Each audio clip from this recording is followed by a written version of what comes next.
Alors bonjour à tous, bienvenue à Station F pour le dernier gros événement de l'année du pôle Finance Innovation.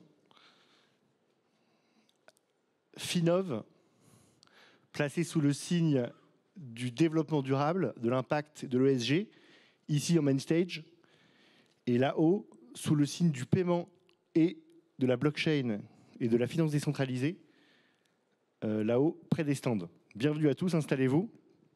Un petit mot pour commencer, très rapide, vous inquiétez pas. Alors cette année, c'est une année qui en fait s'était avérée de plus en plus dure dans l'année. Nous, on a été relabellisés par l'État, donc on a été relabellisés sur la période 2023-2026, 4 ans. Ça veut dire que l'État s'est engagé pendant 4 ans à nous verser une subvention qui n'est pas très élevée. La contrepartie de ça, c'est que cette subvention a baissé de 50% par rapport à son montant en 2019. Ah bon, en même temps, c'était prévu, il n'y a pas vraiment de grosse surprise.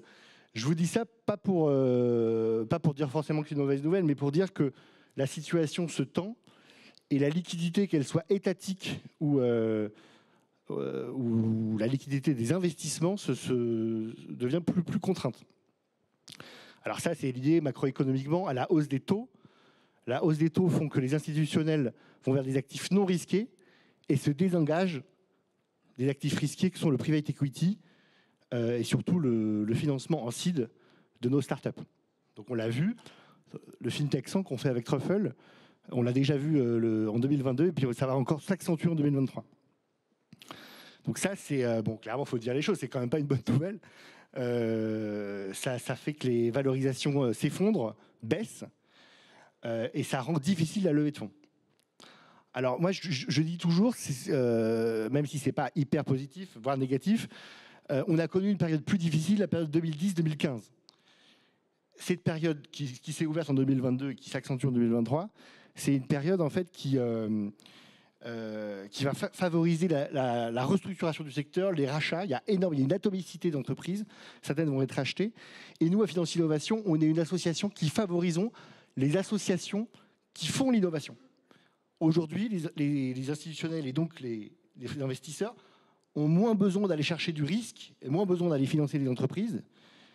Mais par contre, les grands groupes, on a eu le Covid, ont besoin de se digitaliser, ont besoin d'augmenter leur productivité, ont besoin d'intégrer l'IA en leur sein, ont besoin donc des fintech, ont besoin du digital, ont besoin d'innovation. Donc nous, on va favoriser, on va continuer à favoriser les associations entre les grands groupes et les startups, même s'il y a encore évidemment de l'argent dans les fonds sont un petit peu attentistes. Il y a encore eu quelques levées de fonds, évidemment beaucoup moins qu'en 2021, en 2020 et 2021. Donc on va essayer d'aller où l'activité, où il y a du besoin et où il y a de l'activité. Il faut jamais oublier, alors les gens disent oui, les entreprises ont été surcapitalisées, c'est survalorisé, etc., etc. De toute façon, dans une économie capitaliste, il faut un boom, il faut qu'il y ait des anticipations presque irrationnelles pour que les choses avancent. Il y a eu des boîtes qui ont coulé la suite, qui n'ont pas réussi à relever. Mais ce qu'il faut retenir, c'est que pour faire une fintech rentable, il faut entre 5 et 10 ans. Et beaucoup plus 10 ans que 5 ans en réalité. Donc on est dans des timings très normaux. Et je rappelle toujours que Twitter est né en 2006, n'est pas encore rentable. Et à mon avis, il est loin de l'être. Il a fallu 20 ans à Google, Amazon pour être rentable. On n'a pas en France un capital suffisamment patient pour attendre 20 ans de non-rentabilité. Donc ça, il faut un petit peu remettre ça en perspective et comprendre pourquoi en Europe continentale, on n'a pas de GAFA. On n'a pas de GAFA parce qu'on n'a pas de capital patient. Et surtout, on n'a pas de façon de valoriser pendant 20 ans en disant bah, là, je continue à mettre de l'argent et j'en perds pas parce que j'ai du chiffre d'affaires, parce que j'ai des followers, etc., etc. Donc il ne faut pas que la hausse des taux nous refasse tomber dans la mentalité avant 2010 où on disait oui, ben, je veux qu'une entreprise soit rentable au bout d'1 an, 2 ans, ben, on n'aura jamais d'innovation dans ce cas-là. Donc il faut nuancer les critiques qui disent oui, on a surcapitalisé les fintech, elles sont les startups, elles sont non, on les a pas surcapitalisées. En réalité, quand on regarde l'écosystème, il n'y a pas réellement énormément de casse. Il y a de la casse, mais très peu par rapport aux États-Unis, très peu. Et l'écosystème est très résilient. Voilà, c'était ces petits mots que je voulais vous dire avant de commencer. Donc merci pour votre présence pour ce dernier gros événement du pôle. On a un dernier event le 14 décembre. C'est les Reverse Pitch où les grands groupes vont pitcher devant les startups, donc exclusivement réservé aux membres. Donc ça sera au Palais Brognard à La Place. On a une belle programmation pour l'année prochaine. On aura l'événement sur la cyber en avril. En juin, on aura un événement sur la banque.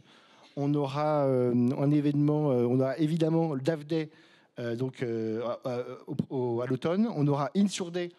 Pour certains d'entre vous, vous étiez au Parc des Princes il y a 2 semaines, donc en fin d'année prochaine. Et Finov, le prochain Finov en janvier 2025.